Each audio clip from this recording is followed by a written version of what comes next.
this week we have Matt Twornicki. Hello, Matt. How are you? You alright? Hello, Daniel-san. Very nice to see you. Very likewise. Matt's in the band Rakes. Matt, what do you guys do? And if you were describing your music, what would you describe it as? Jeez. It's hard to put it in a pigeonhole, isn't it? No, we're not one of those really arrogant bands that go around going, oh no, you can't pigeonhole us. Yeah. I reckon it's I don't know, it's sort of like indie. We're an indie band, I guess. Like, I guess we're like a little bit older maybe than some of all the cool kids these days. Yeah. So there's a bit of the 90s in there. Yeah. But no, I mean, we all sing as well, so there's like 4-part harmonies. Yeah. So there's a bit of, we started out like literally with like a couple of other people as like a bedroom Mumfords and Sons type thing. And then just sort of evolved from there really. Like, we sound quite a lot like, sometimes there's a little bit of like early Coldplay in there. Yeah. And at times there's a bit of Biffy Clyro. Yeah, I mean, we kind nice. of like, It's a bit of eclectic, it's really like, people don't quite know how to take us sometimes. I think live we're a lot more... You're definitely a lot rowdier. Than we are probably on records. Yeah. So people get, it's a bit unexpected maybe sometimes. I saw you guys at the Plowmans, and I was like, you're much heavier live than I was expecting, which I loved. I actually really liked that. Cool. It came across really good, and it's like something about a bit of energy in a band, isn't there? Which is good live. Yeah. I want that personally. Yeah. So you're doing your new album. Yeah, we've literally just wrapped recording, so it's it's going off to mastering now. Cool. As we speak, I think. So exciting, isn't it? We're buzzing. It was really depressing leaving the studio last weekend. Like, we finished recording. Like, I mean, we've done sort of. I think we've done like nearly like 3 weekends, like quite close together. Yeah. And it's quite like intense and fast paced because we're really tight and skint. So we've obviously tried to cram in as much as possible, as quickly as possible. So we've pretty much done it on like a track a day basis. That's really quick. But it is, including mixing as well. Yeah. Obviously, we did it at the Cube with Gareth, and obviously he's pretty good, so that helps. But yeah, no, it's we're really happy with how it sounds, considering like sort of how we've put it together. They're excellent at cranking through stuff. We like my little time there. We just hammered through, and it was like I was really impressed how quickly they can get, and it's a nice space, isn't it? It's a really nice space. Gareth's a real sleigh driver sometimes as well, because I mean we're like it on stage as well. I mean we like having a laugh and a joke, and we properly take the mickey out of each other, and like sometimes it can be hard. We're quite a slack band. I mean, you'll go for months of seeing nothing on social media about us or anything, even though we're probably playing some half decent gigs. We just don't really like. I don't know. We sort of like, we love it, and we love to do stuff and play cool gigs, but we're so slack at just like promoting ourselves or talking about ourselves or anything really. It's like, I don't know. I think there's a definite disconnect between like musicians and the business side of being in a band, isn't there? Yeah. And that's, I suspect, why like a lot of bands get someone else to do all that stuff. Somebody who like is keen to just sit on social media and answer messages massively and do all of that guff. But ours goes into the studio with us as well, where we just sit around like, we're in the studio.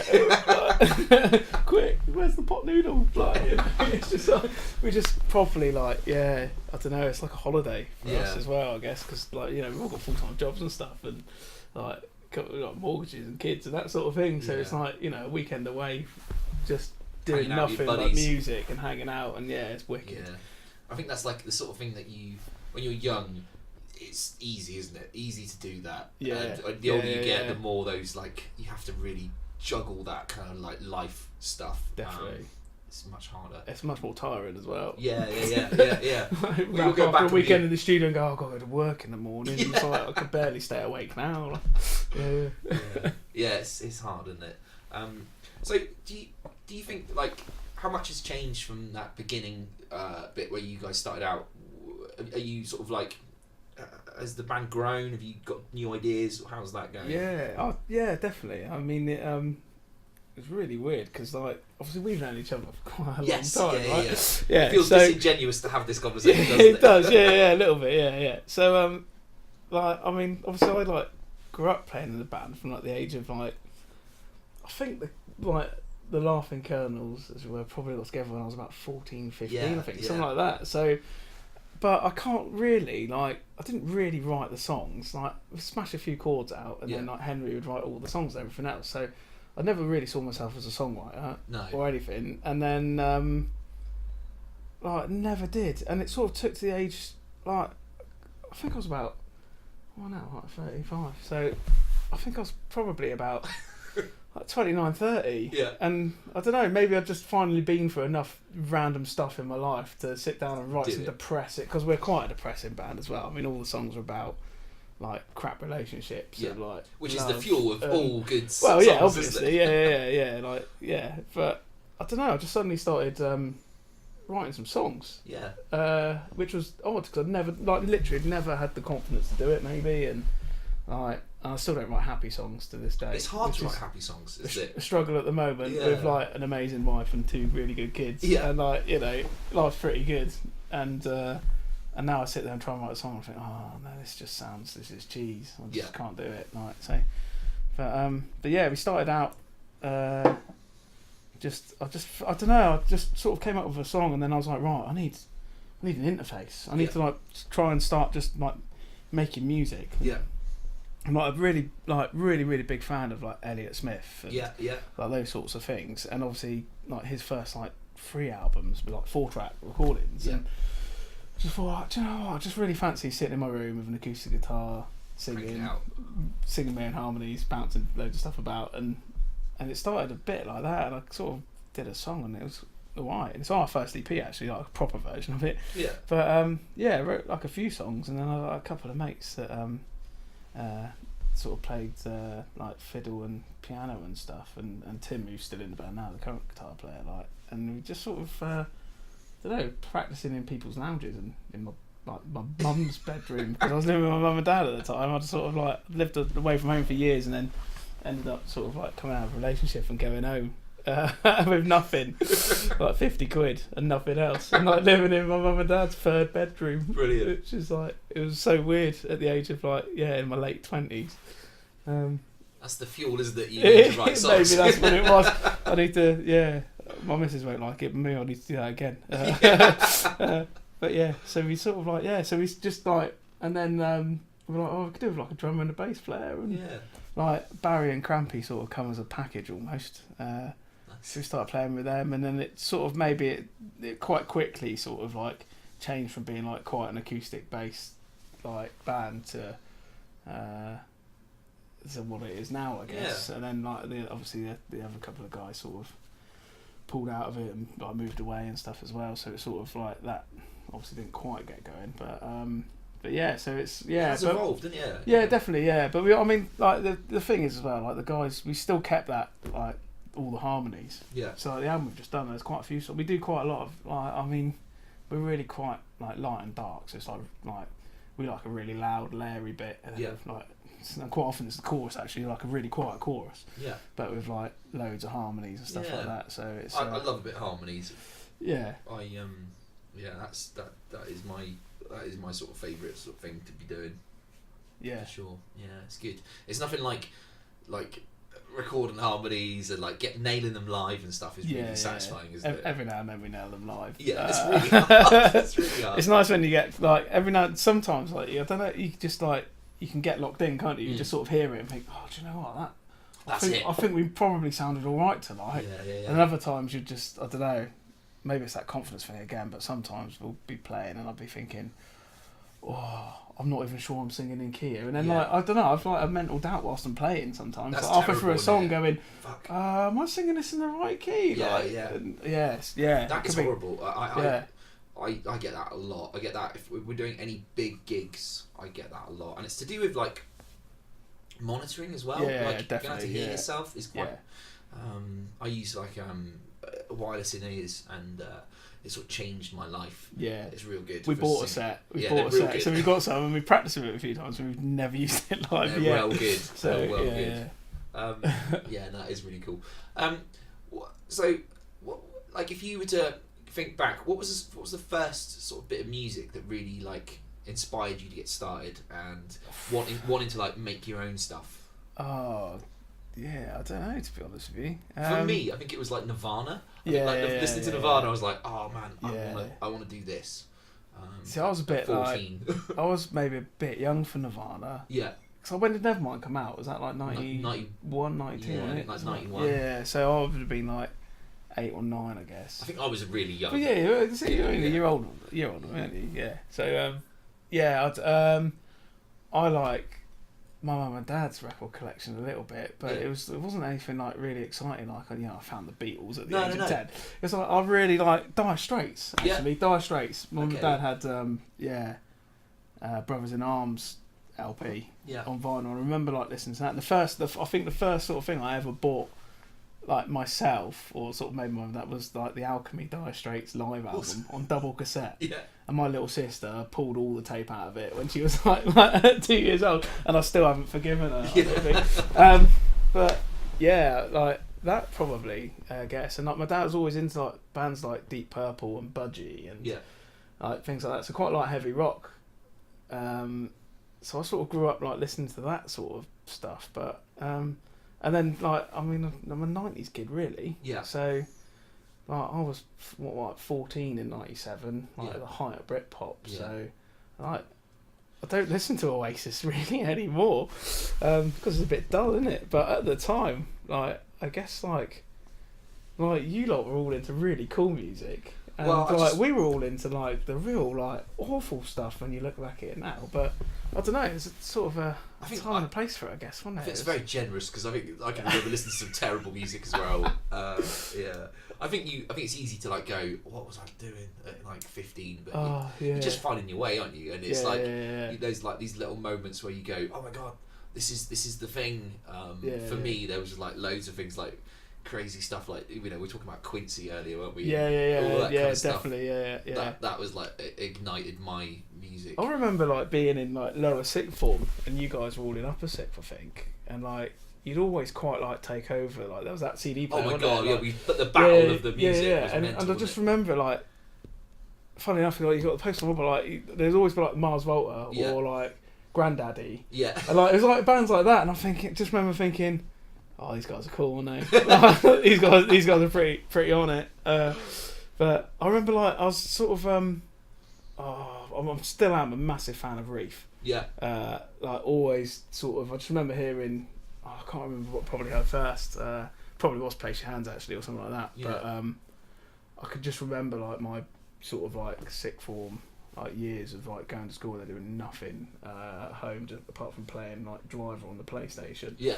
And it was just listening to the hardest game ever. Yeah, the hardest game ever. Never completed it. But just like listening to like Replenish on repeat. Yeah, Replenish. And like really... and just that was a big album for me, I think. And like when obviously we were talking about Matt Arundel earlier, but I remember being in like Chris Garnett's studio. Like obviously Plimsoll, the studio that everybody in Liscard has at some point recorded in if you were about in the 90s. Yeah. And Matt was like Matt engineered, didn't he? So like Matt was always in there producing and stuff. And I just remember like one day, and it's as clear as day to me. I don't think that memory will ever fade. But he just turned up and he was like, "Oh, you've got to listen to this. I've got this," and it was XO by Elliott Smith. Yeah. And I can still remember like hearing like Sweet Adeline, the first track on it for the first time, and it's like. Yeah, that just blew my mind to a point. I probably would have been, I don't know, like 16 at the time, something like that. And ever since then, it's, I think it really, that single moment probably really changed like my musical outlook after listening to nothing but Britpop for probably 5 years.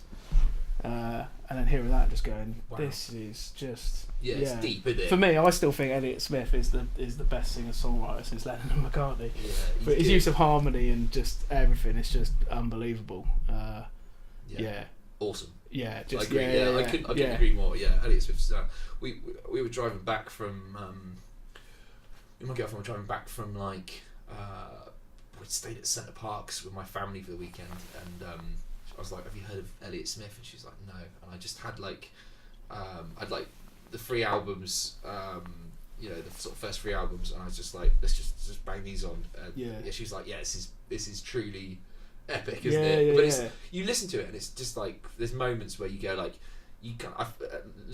Some singer-songwriters I don't really connect with, but there's moments on those albums where I'm just like, I feel it. It's really. I just love I like his like vocal delivery as well. Yeah. Obviously, he's got that double really track. Weird, that double track sound. I mean, to be fair, to self-record yourself double tracked repeatedly that accurately is quite hard to do as well. But like, because he's not, you wouldn't go around going, "Oh, he's the best singer you've ever heard," because he's really not. But yeah, there's just that sound. But he's got all like these like he quite often like a lot of his songs where instead of having a solo, it'll just be a piano or guitar like playing the vocal part melody again, and it's a recurring theme that he does all the time, but it's just really clever. I love it. And and I do you know what, I still like sit about now, and you know I write like most of the songs in Rakes, and I guess these days I probably would be a singer-songwriter, I guess, I don't know, but I still look at stuff like Elliott Smith and think like, how does that, because I mean our songs are really simple. I mean it's like 2, 3, 4 chords, it's quite easy stuff. And then I listen to something like that and just think, I don't know how people write this sort of music at this level with. His is really beautiful. It's just insane. It is insane. I think it's good to like have those moments where you go like, that's what I want to do. Yeah. That's just good to hold yourself to that kind of. I'd say maybe I'm sort of a bit more Damien Rice than Elliott Smith. Like, if you know what I mean. Does that make sense? Yeah, absolutely. Yeah. Just like crap songs about love with full chords compared to like these just like masterpieces. He is particularly good. He is particularly good. So do you think that's kind of one of those things that like sort of spurred your journey, and is that something you want to sort of strive to be at that level of like songwriting? Is that? I think you've either got that or you haven't. Yeah. To a point. I suspect everybody like can evolve. And everyone can like drink in influences, and I'm sure there's early Elliott Smith stuff that probably never. I think sometimes like songwriting's it can be a really natural thing though. Yeah. Like the best songs that we ever write as a band, like literally we'll write it and it'll work in a practice. Yeah. And if it doesn't, quite often we will ditch it and we won't ever play it again. Yeah. Like if we can get like the basics of the song done in like a couple of hours, you tend to think, oh, this is gonna work. Yeah. And I think I'm like that if I'm writing a song, something will come really quickly. I don't tend to like sit down with a guitar and try and write songs. It just doesn't work for me. I'll go like in my job, like I quite often on my lunch breaks I'll like there's obviously it's on the river, so I like walk by the river and like lyrics. Like I normally actually start with a lyric as opposed to like a melody. Right. Okay. And like so but it'll be a phrase, and then I'll try and then build the rest of the song around that phrase as to what the actual song's about and what it means, and then like the melody will pop in as well. So I'd probably write the majority of my songs in my head before I even sit down and try and play them. Yeah. But they're quite, like I said, they're quite simple songs though, so it's not as though I've got like wasn't it Barry White? Didn't Barry White like write every single? He couldn't read music. So just but he wrote every single instrument on all of his songs or something. I'm sure I heard that somewhere once. That might be like a weird sort of thing. But I'm sure it was like one of those. When he passed away, it was one of those programs about his life. But he literally like all of the strings, everything, all of the parts were in like Barry White's head, and he wrote them all. I love that. Which I don't do, but yeah, I'll think of a song and sort of sing the melody and come up with it, and then sit down and go, right, how does that actually work? As opposed to writing a song. Songwriting has eluded me for about 5 years, and that was part of the reason I started this podcast. Was actually like I kind of thought maybe I could sort of cheat and ask people how they do it, and, like, maybe make that happen for me. That's a really interesting way of doing it. I like that. So I wish I could. I don't know. I genuinely, honestly think it's probably been like a confidence thing, maybe. Because I wish I could write like. The songs like that we played with Rakes, I wish I had written them all when I was like 19, 20. Yeah. And done it then when you didn't have like all the life stuff. Yeah, definitely. Yeah. All of that sort of like career and like family and everything else. I mean, I love my family and I quite enjoy my job, but it's sort of like you want that. It'd be nice to have that freedom. You just to pursue it how you want. Yeah, a little bit. Yeah. And I sort of, sometimes I wish, like, but I don't know, I just couldn't really write songs, but I never really tried, or didn't work, or I don't know. Sometimes we're just not ready for things, are we? And like, maybe it took that catalyst of shit stuff happening. Yeah. You've got to have the blues to write the blues. Yeah. Yeah, I there was a point where I was just I could churn out songs. I couldn't stop writing. Yeah. And then I joined Company B, and it just completely went away. Right. Yeah. So I think talking to people, a lot of it is just like giving yourself the time. For me, it's like the pressure of trying to write something stops me from writing. Yeah. So I'll get into this mindset of like, okay, I remember like what I used to be able to write, and I want to be able to write at that level again, but I can't. And so I start something, and then I'll go, oh shit, I just abandon it.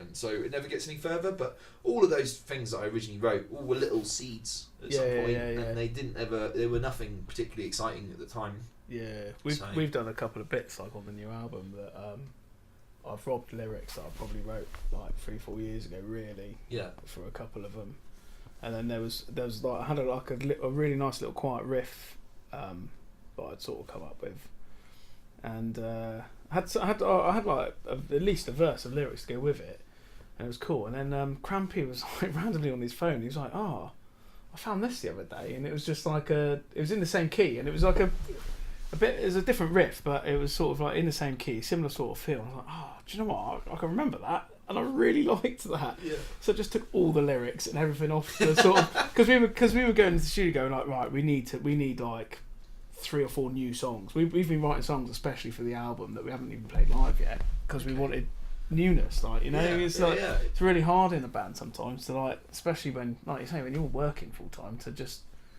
like knock new songs out. But when you've got like a bit of a focus sort of thing. Yeah, like you say, but then it does also make it really hard and pressured to write because it's quite natural. So it's a real sort of. So yeah, we just sort of pulled a few bits together, and we had this really quiet song. Like, right, we're going to make that the last song on the album. Yeah. And we reckon like it was different in my head, but the other guys were like, no, I think it should just be like literally just guitar and voice and like nothing else with it, like a really quiet like end to the album. Yeah. And then it's evolved into the song that is the end of the album, which is similar, but. Yeah, it's probably my favourite track, and it was awesome. We were still like writing it in the studio, literally about 10 minutes before we laid the guitar parts down. Yeah, going right, what we're gonna do because I just had verse, chorus, and it's like right, I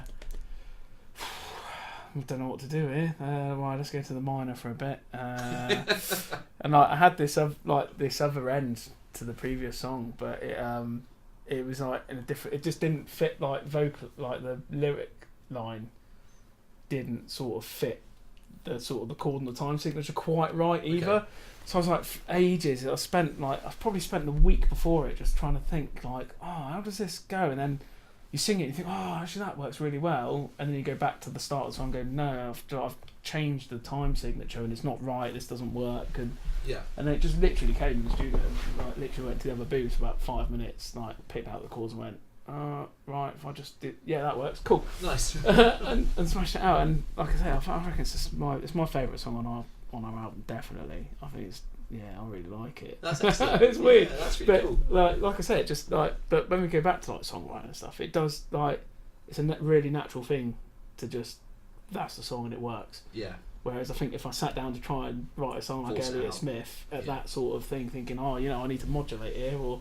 Like, what am I doing? I've only got 3 chords. Surely I could put another 6 in, and then just like rubbish. Can't write a thing. So that's for me what I struggle with is like forcing music out. Yeah. And trying to make it happen without any of the. Yeah, I don't know. Do you ever get like writer's block? Do you ever? Oh, massively. Got it at the moment. Yeah. I think because like I said, I think I started writing because of just some stuff I'd been through a bit. Yeah.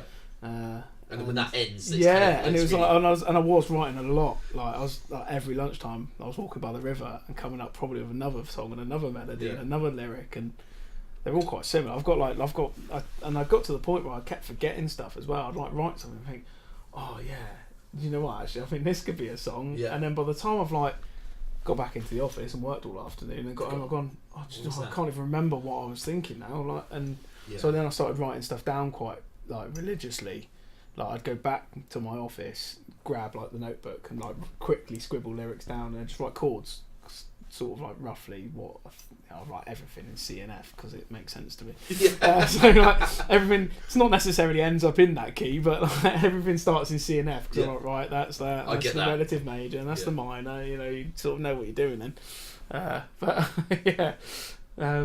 It's just like so weird. I wrote so much so quickly, and some of it was rubbish and some of it was dark. But yeah, now, like since then, like I was saying, like you know, I've met my wife. I'm like really happy, like you know, and I'm quite happy, like laid back guy anyway. But it just sort of yeah, I don't know. Happiness is the ruiner of musical productivity, yeah, massively, isn't it?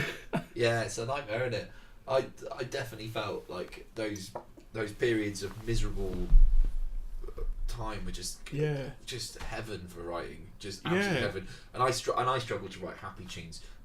We were saying earlier, I was like, I desperately want to write a Company B tune. Company B tunes need to be happy, and that breaks me. Like trying to write something that's like about nothing. Unless you go like full like New Orleans funeral march. Yeah. In fact, saying that, we have got we secretly got a tune that is going to be a New Orleans funeral march. Right. Yeah. Which is going to be pretty cool. Matt's written it. Awesome. Yeah, it's good. But yeah, so for me, it's like I find that really hard. I find writing, using that word again, disingenuous. I find it really disingenuous to write happy music. Yeah, same too. Yeah. It's really sad. Yeah. It's a real. Isn't that sad? I've probably written like one. Probably written like one actual like happy love song. Yeah. I've never played it to anyone or anything like that. That I would actually like consider playing. I think. Yeah. Only because I'm quite happy that the lyrics are quite good. Yeah. But I also get really hung up on lyrics as well. I like writing lyrics, and some of ours aren't great, but like I don't mind singing them. Sometimes I'll write a song though and just think, I don't know what I'm singing here. Yeah. Or sort of like these lyrics are right, but I don't believe in them myself. I've and maybe like these days as well. That's the sort of bands I really get into and really like as well. Like I'm not like I really couldn't say I'm probably much of an Ed Sheeran fan, and like when he first came out with what's the A-Team, wasn't it? The A-Team was his first song, but I'm just sort of sat there thinking, not really that convinced how much he believes it. How much I know that Ed Sheeran really knows about hookers and crack. Yeah. You know, it's sort of like it's. And to be fair, it's actually a great song. It is a really good song, but I'm sort of like, I like believing a singer. Yeah, absolutely. There's nothing quite like that feeling, is there? Like going like that person. When we were talking about idols earlier. Yeah, massively. Yeah. It's like that thing of like, Joe Talbot could not deliver his lyrics more genuinely. Could he? Do you know what I mean? And that's definitely, amazing. Yeah. I love that. I think that's. I mentioned Damien Rice earlier, and again, one of the other sort of like albums and things I can really remember hearing for the first time was probably but Delicate, the first track on the album, just about like 3:00 in the morning. After I think I bought it from Woolworths in the afternoon, nice. And then went out on the beer all night, and I think I was really early in the morning. Like a mate of mine that had gone off to uni, had, like been on the phone and that, and just sort of like, and it was that time when you're sort of like, because I didn't go away to uni, so like all your friends are sort of gone, and it's a bit like but there's still a few mates about to have a beer with. But yeah, I was on like the phone to a friend for a bit, and then I remember like I put it on in the background, and they're on the phone, and I literally remember going, I'm gonna have to like call you back in a minute, like because just like I wasn't really listening, and then that last little chorus at the end when he lets rip on it, doesn't he? And I just remember hearing that and thinking like, geez, like this guy, like and you can sort of believe, you can hear it in his voice with Damien Rice, like, and that sort of like delivery and performance, like. It's massively that I just remember like almost getting like goosebumps thinking about it. Yeah, definitely. And again, like, and I guess Elliott Smith's a similar thing, because you know what he's singing about and you believe what he's singing and that sort of thing. So I think as a performer, drawing on that stuff, and it's probably why like when you like an actor, it's the same thing, isn't it? It's this like, can they trick you into believing that they're being genuine and sincere? Sincerity, isn't it? You know, and that for me is like why when I was 15, 14, whatever age I was, when I sort of found out about Nirvana, I was like, wow. Yeah. You know, those moments where you go like, that guy means it. See, I'm still like, I don't know about Nirvana. I don't know. Well, but it was just, at the time. I get the musical importance of it and stuff. But I mean, it's just that thing, isn't it, of like connecting with somebody. Yeah. And just that feeling of like, you know, for me at that age, it was Nirvana. I wouldn't say now that's like a seminal thing for me, but like at the time I was like, that did it. I think it's funny though, isn't it? Because it was like, I guess that was like your awakening. And like and your everyman's sort of, anybody can play music. Yeah. And I get that about Nirvana. That was the thing at the time, wasn't it? After like 10 years of 80s widdly hair rock, like all of a sudden there was this band that were just like there. Yeah. So like punk almost they'd come back round again. Yeah. To a point, and I do get that. It's just sort of like, it's just I don't know. I think it's an age thing as well. Yeah. So like for me, it was like Oasis for that for me, I guess. Yes, because anybody can play Oasis songs. Yeah. Like, do you know what I mean? Anybody can play Wonderwall. Yeah. Far too many people do as well. Yes. Yeah. But yeah, I get. And it was just. But like I know, I don't know. There's still something about Kurt and Courtney and stuff that I don't know. Sometimes I still feel it's like, I don't know how much I believe it all. Sometimes like you watch Montage of Heck like now and stuff, and you just think, I don't know, it's weird. Yeah. Like maybe I believe Kurt, but I don't know. Oh, I mean, she's. I don't talk shit about people. No. But it's just a bit odd, isn't it? Like, and you watch that and you think like all of like the scenes of them with Bean and stuff, and you think and they're just like acting out and like spaced out and like being weird and stuff, and you think this is like the early 90s and there's a geezer there with a massive camcorder, and it's like, it's for show to a point, and I don't know if like, I don't know, I find that like a little bit odd. I think about it and stuff. They were very, you know, it was a different time, wasn't it? Yeah. And obviously like Kurt was big into his drugs. Yeah. And, you know, you just behave in a weird way, don't you? But yeah, so you know, there's for me that thing of like connecting with a band is like, and you know, you're saying about Elliott Smith, you know, that honesty is important, isn't it? And so like for you, does that sort of feel? Do you have that feeling with when you're performing, or do you? Yeah. Do you try and tap into that feeling of like? Yeah, definitely. Yeah. The lyrics that I've written, generally sort of, they're all from somewhere in there. Do you know what I mean? Like,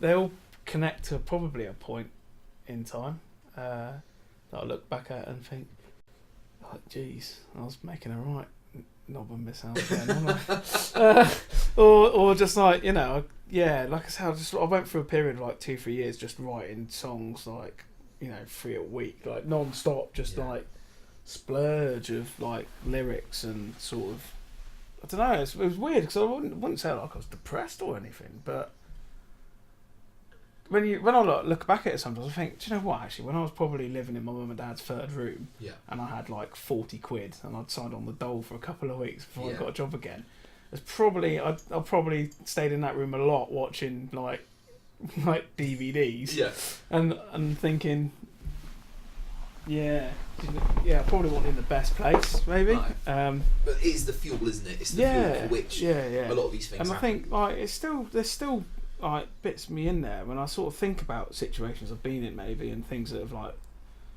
inspired like some of the songs. Yeah. And they still make me feel a bit like, so I think so, yeah. I think, you know, I'm singing about stuff that means something, I guess, to me personally. But I think that is important. Personally. We've got into a bit of a depressing thing. I'm going to drag us back out. Yeah. Where do you?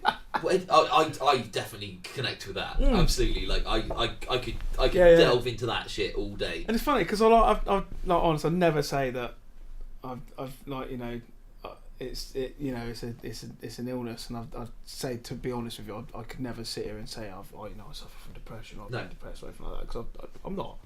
No, you're very cheerful I'm chap. a pretty laid back, outgoing sort of guy, really, I guess. Like, and I've always been like, a bit of a joker and a bit of a laugh. So I don't know. It's I wouldn't. Yeah, it's like you say. It's a bit like I wouldn't sit here and say that that's what sort of defined it or anything. But no. Just sort of there's like feelings there. Yeah. It's like, I don't know. Yeah, it's a bit of a. It is a good. I mean, like we said, it's a good. I mean, it's a good sort of. It kind of gets those creative juices going, doesn't it? Yeah. Where do you hope to be musically in like 10 years? Have you got? I know it's really hard to like kind of imagine that. Do you want to have like done a load more albums? Are you like hoping to be like, you know, what's your like wildest music? I don't know. Like, you'd sort of like always dream headlining Leo. Something to be out. Headlining Leo, 100%. Matt Daniels. Yeah, it'd be nice to go one year and not have to pay for it. That does. Although I'd never regret paying to go to Leo. No. It's the most value for money thing you could ever possibly do. Yeah, I've like made like lifelong friends at Leo as well. Like, and funnily enough, it's actually because of you. Funnily enough, okay. Like we were there one year. I don't know.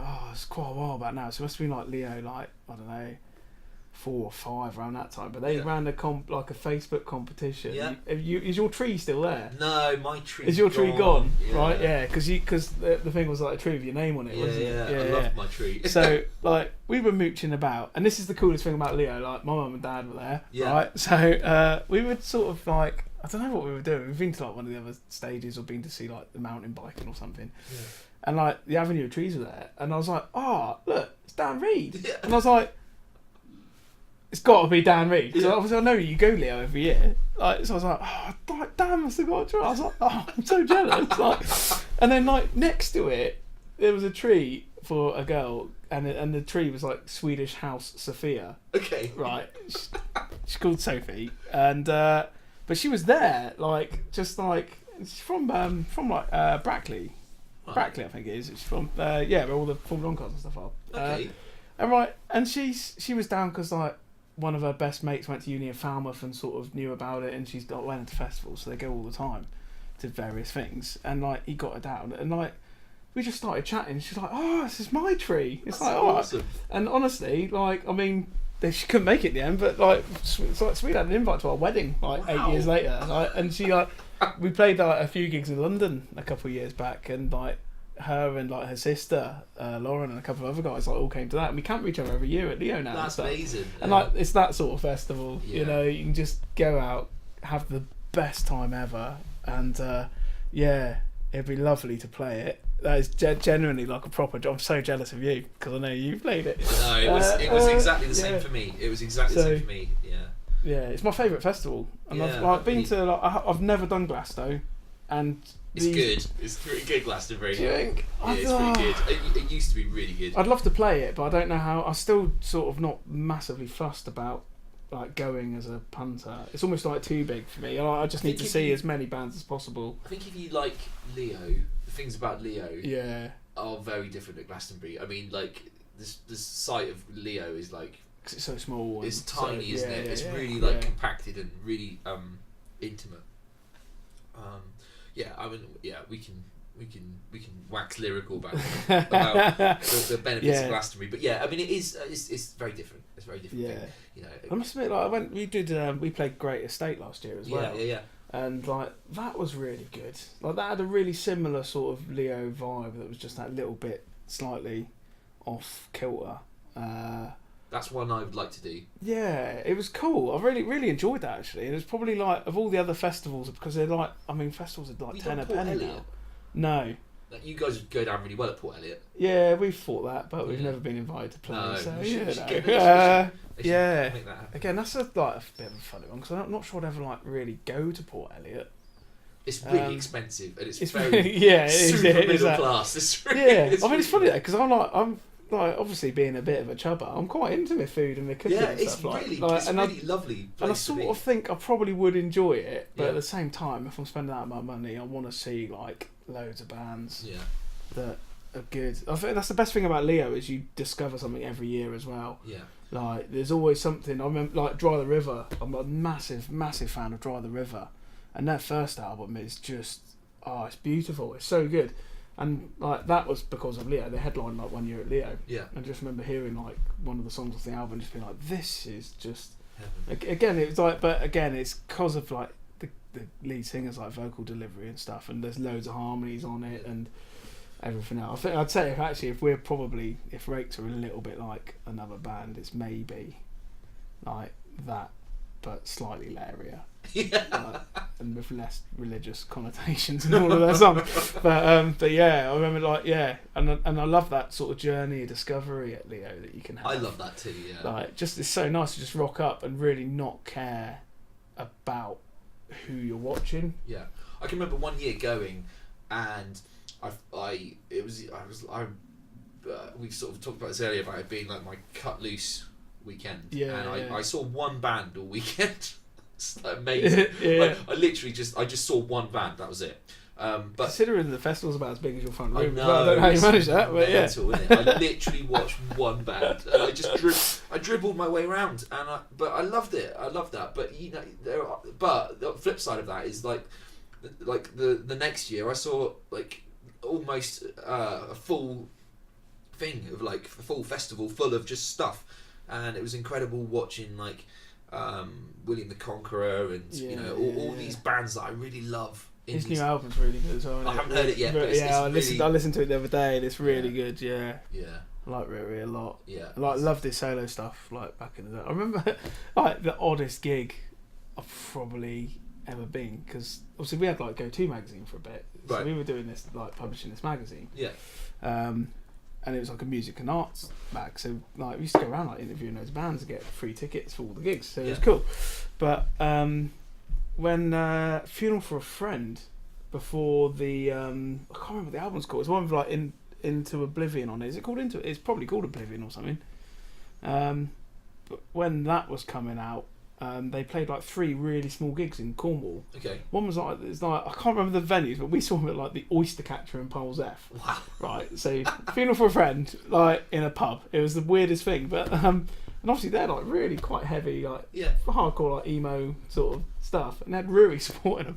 Wow. And it was like because he was signed to Atlantic at the time, and on I think the same label, and that was why, because obviously they were playing in Cornwall and stuff, and it was like the oddest juxtaposition of 2 musical genres going real on. singer-songwriter and the crowd you're looking at thinking, well, and I'll tell you what, he absolutely slayed them. Awesome. Like, they were eating out of the palm of his hand by the end of the gig, and it's just like I remember watching that just thinking, this guy is brilliant. Like, I've seen him a few times, and he's great songwriter. I didn't get into Ruri until he went into William the Conqueror. I didn't like even hit my radar, but we played a gig at Company B played a gig at something like Don't Wake the Fish Festival, right?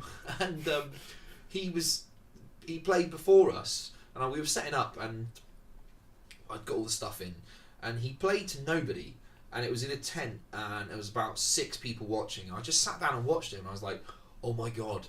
He's amazing. He's absolutely amazing. Like I think he played on his own. He was beautiful. I think he's better live as well. Yeah. Than recorded sometimes. Yeah. Because his new album's really good, but I don't know. You watch him live and it's a different experience. He's really good. He really nailed it. I love that first album. So if in 10 years if you played Leo or Charlie, is that like I'll just retire on the spot like. That'd be great, wouldn't it? Yeah, the other lads might not be quite as keen. I'm done. Yeah, that's it. Yeah. Like we've peaked. Yeah. No, I mean it's one of those like where it's a really really enjoyable serious hobby, isn't it? Yeah. Sort of thing where you just like there's always that little bit. I don't think there's anybody out there that plays in a band that doesn't always have that little bit of hope, no matter like how far fetched or far off it is that. Someone might hear your record. Yeah. Like, I mean, I'd die if one of our songs was played on like 6 Music or something like that. You know, it's like. But you're absolutely in that wheelhouse, though. You know, you like I know you say not fussed about Glastonbury, but I could definitely see you doing like BBC unsigned bands coming up the ranks and doing that sort of thing. You're absolutely the right. I mean, you're the right sort of, you know. Well, everyone like. I was about to say like everyone seems to like us. I didn't mean it like that. No, but you are very. Like, all ages, like to a point, seem to like us. There's a bit for everybody, but I don't know, mate. We're still like, I'm in my mid-30s. Tim's almost in his mid-30s now. Crampy's obviously the young one, yeah. Like in his like late 20s, and he looks about 15. But it's sort of, I don't know. You sort of like you look at it, you go, I'm quite chubby, and I'm in mid-30s now, and it's like it's really not going to happen at that sort of thing. I don't know. You sort of like you sit there and be realistic about it, but it's nice you never know. But then like I'm really proud of like what we've done and what we've like put together, and like the new album really like it's not like I've been listening to like the unmastered mixes. I've been away from work this week, so I'd like listened like through like 3 times because we're sorting like the running order out as well, which is obviously quite important. For an sure. album to make sure it flows like right. So I've had like quite a few listens. I'm thinking, do you know what? I'm like it's something to share with the kids, isn't it? Yeah. When they're growing up, maybe. But I don't know. It's a funny one because you know it's it can be quite cliquey like in Cornwall and Plymouth as well. So it's like we're not really part of any of the scenes or anything because it's hard to be part of it because in order to be part of it you have to basically like just embrace it and be in it all the time. And it's like for you time wise it's really hard. You need to put your grind in. But also we're not really young and cool, and we're not like waifs, and there's no synth anywhere. Actually, that's a lie. There is a very little drop in. There's a very little bit of synth sub bass in the new album, but yeah, but we're not that sort of scene like at all. Like I mean, Falmouth and Truro have got a really cool like with the uni and everything else, and there's some like amazing like stuff coming out of there, like Hockey Smith, right? And like there's some really like, and you just listen to it and think, oh, that is good, isn't it? That is good. And I quite like the Resner as well, like you know, sort of like real sort of like indie upstarts in that sort of like Arctic Monkeys-ish sort of mould, and you think, bloody hell, and you look and think, oh, they're cool, aren't they? Like they're really cool. And then to be young in it, you know. Yeah, that's it. Sort of fine. You sort of like, and you almost like I said earlier, I almost wished like I'd written some of these songs and we're doing this like 15 years ago, especially when we sound a bit like Coldplay, and that was when they were coming out. So right on their coattails all the way. But no, it's and sort of it is a bit. It can be quite cliquey, I think, in Devon and Plymouth's quite sort of. It's a bit more hard rock, isn't it? I always find like the venues, like the Junction, the Underground, and everything else is a little bit more. They're like that. We almost feel like we sort of don't fit a lot of the time, to be honest. Which it's not maybe sometimes not a bad thing, but no. I think everything, you know, there's space for everything, isn't there? You kind of don't want to be doing what everybody else is doing, and also you don't want to be chasing what everybody's doing. And at the end of the day, we really enjoy what we do. That's just really as like a bunch of mates playing some songs together, and we have a really good time doing that and really enjoy it. And I think that comes across like probably when we play as well. I think that you know when we like I mean we had a good year last year, like, and playing at Great Estate was really good, and like Clunk magazine is which like Kieran and what he's doing at the moment is really cool. But they like picked us out as like one of their like 5 bands that they discovered at the festival, and I think we were the only band that wasn't on the main stage as well, in that sort of list. I mean, they're going, oh, that's cool, isn't it? Like, you know, that's pretty good. And like our first EP had some like good reviews and stuff, but I don't know, we just don't seem to play any gigs enough. Like it's hard, isn't it? It's really hard. I think, to be honest, it's a real shame because actually you guys would nail, like, it's all about, I don't know, it's the right people at the right time. There's a lot of networking and luck in there. But that's you know, it is what it is in music. But so this is a question I quite like to ask people. Do you think that being Cornwall is like a hindrance or a help? Do you think that like that like small little pocket is good, a good breeding ground for you know going on and doing more things, or is it a pain? Do you reckon? A bit of both. Probably, I reckon. I mean, like, in the modern era, when everything's like social media is so big and everything's online, and you've got Spotify and everything else. I mean, it doesn't matter to a point. And sometimes as well, like when you go to somewhere like Brighton with BIM or London, other places where there's like gigs happening every single night in multiple venues all over the place. I guess to a point as well, you can probably get quite lost as well. Like in the scene with no one really hearing you, and everyone sounds the same. So I don't know. I suppose if you're really really good in Devon and Cornwall, you probably stand out a bit more as well. And it's always about building a following, I guess, isn't it? Absolutely. So I don't know. I think there's a bit of both, to be honest. I think we're sort of hampered a bit sometimes down here by the fact that obviously Cornwall as a county, and Devon to a point, is so like service industry and tourism led, that like a lot of the pubs and venues and bars, they want covers bands to drive the punters in, and absolutely they're paying for that, and that's what they want to get the sort of turnover through the door of people. Like, so it's like, it's quite brave, I think, in Cornwall for venues, especially pubs as well. Like, especially pubs. So like, the Albion is real good, isn't it? Yeah. To a degree. And it used to be the Sheaf, didn't it? Yeah, for like venues to put on original artists that no one's ever heard, and just hope that they might bring a few people in, and some of them pay you to do it. Like, that's quite brave sometimes, I think, in Cornwall and Devon, and maybe so. There's quite a few venues maybe don't get enough credit for that. Yeah. But then there's also still a real lack of like venues that put on original live music. We get the benefit of that. It swings in our favour, doesn't it? We get the advantage of being in a covers band. I mean, like, when I was growing up, I couldn't think of anything worse. Do you know what I mean? I could not think of anything. I'd rather suck a bullet. But as an adult, making money, making music's pretty sweet. It's definitely quite rare. But you're exactly right. As a county, it's really hard to be in an original band, and to forge your own path is actually like a labour of love, isn't it? A massive definitely, yeah. So we've like done the opposite of that as well, like, because obviously with like the Laughing Colonels through my youth, like we started out playing like a mix of originals and covers, and ended up pretty much just being covers. Yeah.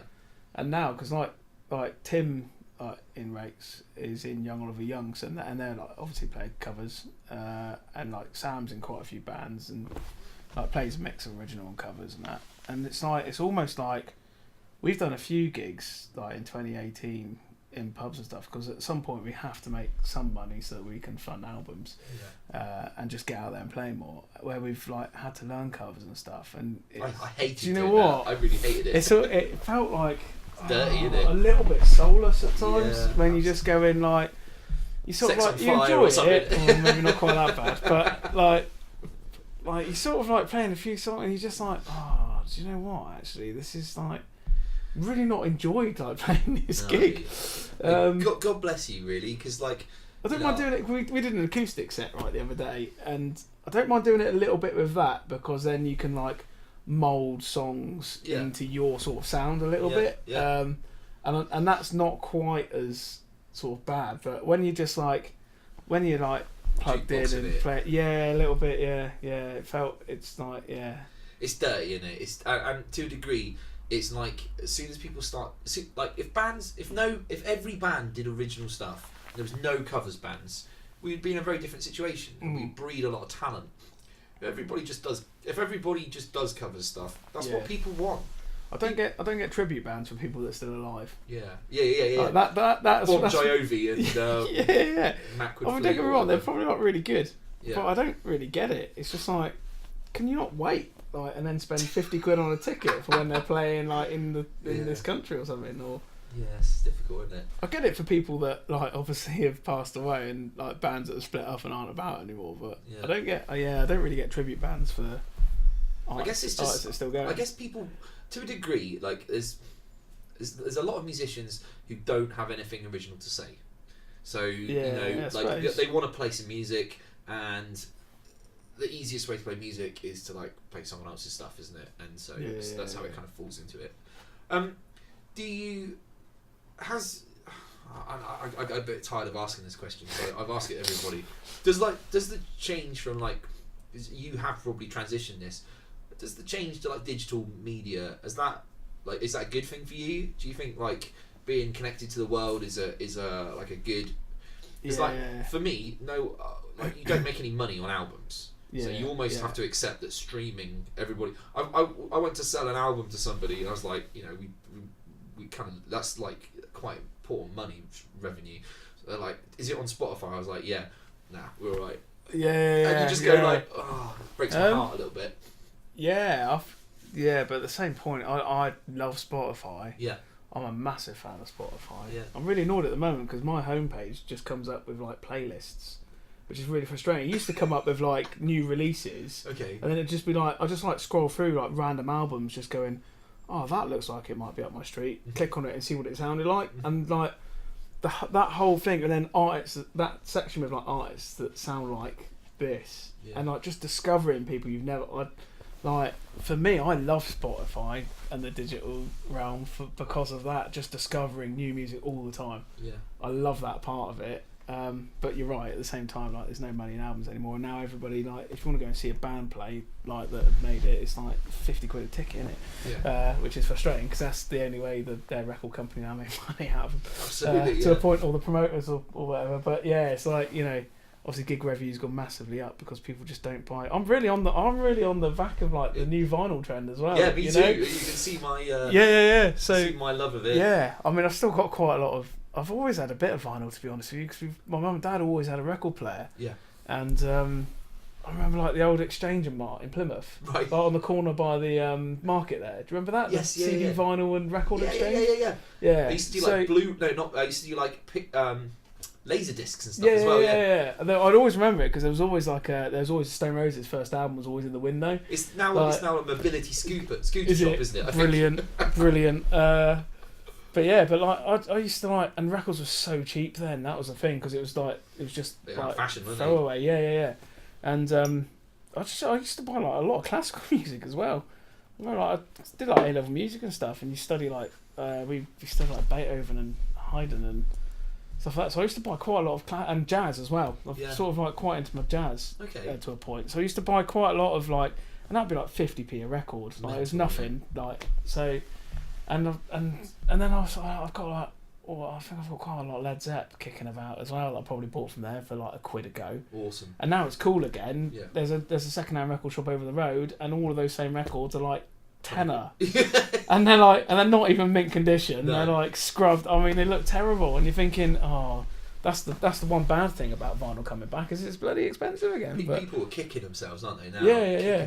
But on the back of that, like I can't remember the last time I bought a CD, but I buy quite a lot of vinyl still. Me too. Like on release. Yeah, me too. Like still buy quite a little bit. If it's something I really love, like I've got like Alt J for me. Like the last few years, love Alt J, and I think I've got all 3 of their like albums on vinyl. Okay. And stuff. So, I think that's been quite a nice little turnaround, isn't it? Because I think to a degree, like there was this transition where like everybody got rid of all their records and got CDs, and then everybody had all the CDs, and then they wanted to like have all MP3s, and so everybody like MP3'd their whole collection, and then they also stole everything off the internet. Yeah.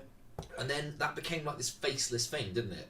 And so like you'd have a folder full of like everything ever, but you would never feel special about like playing it. Yeah, definitely. And I used to love as a kid. I can remember like putting albums on, and like even to a degree with tape, you know, and I'd play the whole album.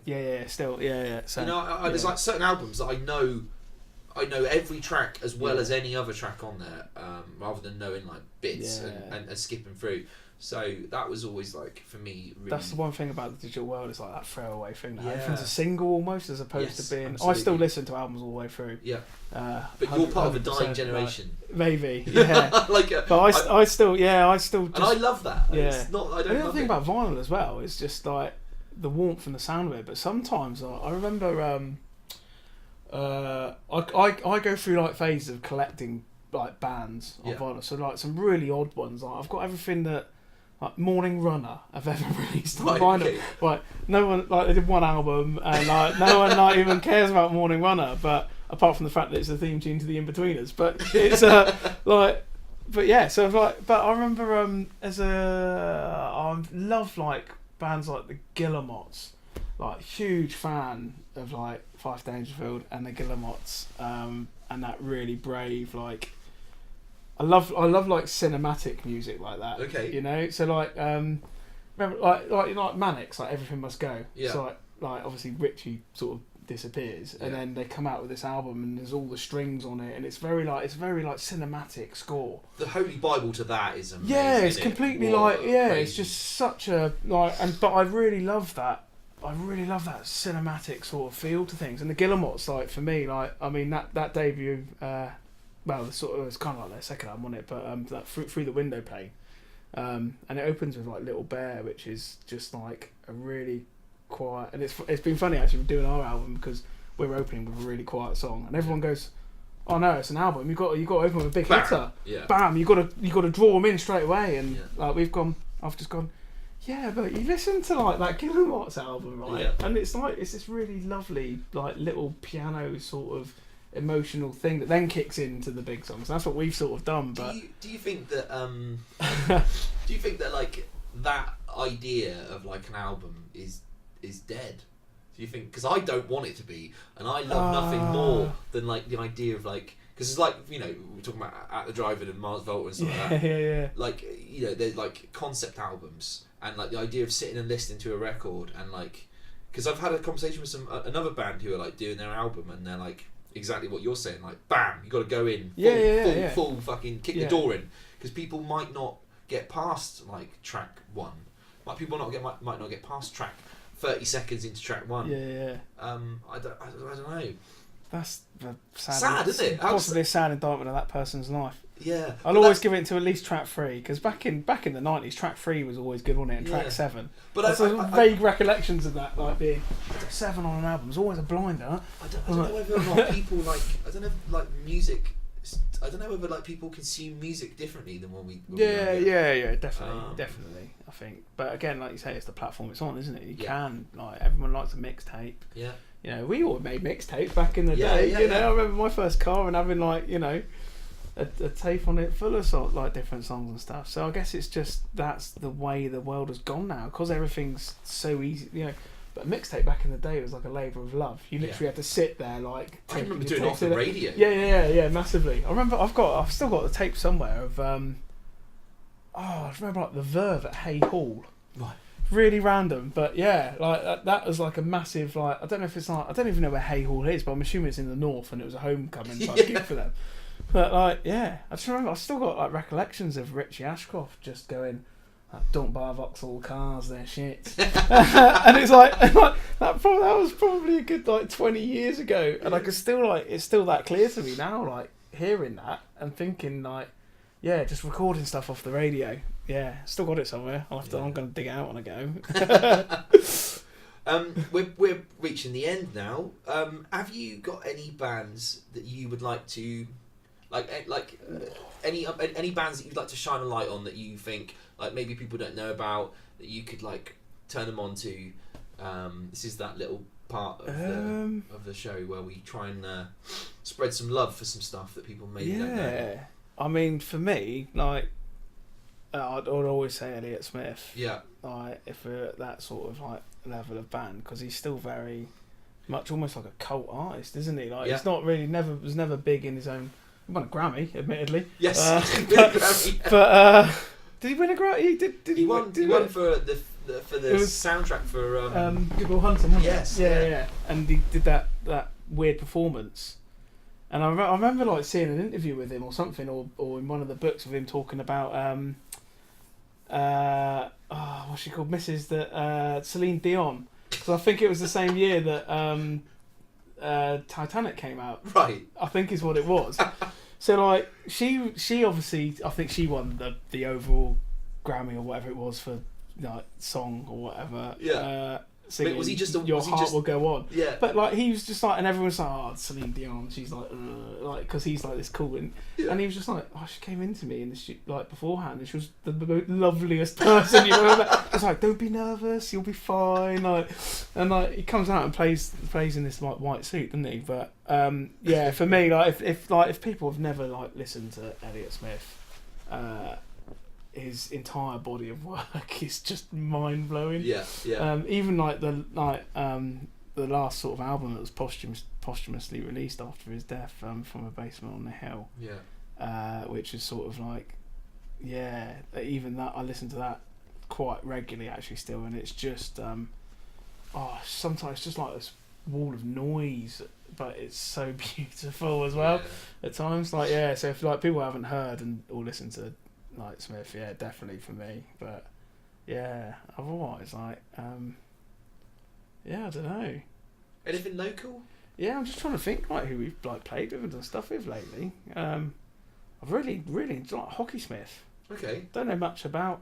I think it's just like a solo, isn't it? But like you see a name popping up quite a bit, and I've listened to it. That's really good. Really enjoying that. Idols. The last 18 months have been mega. Yeah. That's like well worth a listen to. It's like a real sort of mix of music actually. Absolutely, yeah. Like yeah, there's some cool stuff about, and like I was saying, like about I really like what like Joe Herworth's doing as well. Mm-hmm. I mean, he's got a voice that can melt butter. He sounds like he should be like earning all the money. Yeah. Do you know what I mean? He's been out. I think he's just been out in California playing for like a jazz radio station, like Smooth Jazz Radio or something, doing shows for them out there. But it's just it's like if you really like uplifting music, then like Joe's your man for that. Yeah. But, yeah. So, like his music sounds like about as professional. Like it just sounds like somebody's just gone. Let's just fucking spend all the money on this. And like I was saying earlier on as well, like William Conqueror's like Ruin's new album is nice. I've got to get that. It's really good. Yeah, it's on Spotify. I've been holding out, and I really like to buy. I mean, I know this is really cheesy, but like I really like to buy like a record, and I like to like sit and listen to it. Yeah. I'm really against using Spotify because but there's no reason to it. It's just like old man syndrome. But I just want to go like record go, and I don't know. I love Spotify because I drive I go away like quite a bit for work and stuff as well, and quite often like driving like minimum distance is generally like Birmingham, so you get sort of like 3.5 4 hours in the car quite often. And I love it for that, like putting that album on by anybody really, because everything's on there these days, so I really like Spotify for that, I must admit. It's a guilty pleasure for people, isn't it? I get it. I absolutely get it. But I don't really listen to mixtapes unless I'm having a barbecue, and then we'll put like one together. But otherwise, it's like I properly listen to albums on there all the time. So I think we're amongst the. I think we're reaching that point where we're like reaching old man music syndrome. Cool. Okay. Well. So. Your album is going to be out. Do you know when? Do you know? Yeah. Do you know what it's going to be called? No. That's quite exciting. Yeah. We haven't even got through that yet. We've got this thing right. All of the song titles are like one-word titles. Okay. And it's just the way it's always been. Like before we even started thinking about doing albums and stuff, all of the song titles have always done like a single word, and then we're like, wouldn't it be cool if like the second album all had 2-word titles? Then when we do the third album, it'll be like 3-word song titles. Yeah. So at the moment, it'll probably be a single word like title for it. But surprise, we haven't come up with it yet. Yeah, and we're still working. We've got like a local artist that's sort of looking and doing the artwork and stuff for us at the moment as well, and she's sort of about to start work on that. So cool. It's So we don't know what it's going to be called, and we don't quite know when it's going to be released. That's like cool. I say, it's off for mastering now. So, and we'll get quite a few CDs pressed, so it's probably going to be around like May time, I reckon, by the time we get it back mastered and actually pull our fingers out and do. Have you got any gigs coming up that you excited about? Looking forward to? Yeah. I can't remember when they are though. I know we're playing. I know we're at the Mermaid in Porth at the end of May. And that'll be cool. Playing for Paul Light and those guys because they're really like into their music as well. So that'll be good. And then I think we're down in the Studio Bar as well. I love playing the Studio Bar in Penzance. Right. Again, it's just it's the coolest, most random little venue. That's like so beautifully spit and sawdust that it's like, and it doesn't finish till 1 a.m, so we don't get home till like 4 a.m. And it's one of those, but it's like, but it's just great. And so we were down there in I think the first weekend in July, which will be really looking forward to that because we haven't played there since like probably the same time last year. So it's been a little while. So cool. I love just like there's a few like little venues that you just play. And it's always good, you know, and the guys are always really cool. And so I'm looking forward to that. Any festival stuff coming up? We've got a couple of bits, but we're playing Helstonbury this year. Right, okay. In the Blue Anchor in Helston, which is like an all-weekend event, but it's quite good. So looking forward to that, which is cool. But otherwise, we've got we're sort of like we've been trying to get a few bits, but we're not sure yet, and we're out of action for most of September because Tim's getting married. So wow, awesome! That whole period when it's like Lou Music Festival, all the best gigs going and Little Orchards, and Henry's Little Big gig approached us the other day to play as well, and we can't because that's the same time. So like, I love Henry's Little Big gig. Yeah, I'm really good because we've been trying to play it for the last 2 years, and then this year they've like finally got in touch, and we're gone.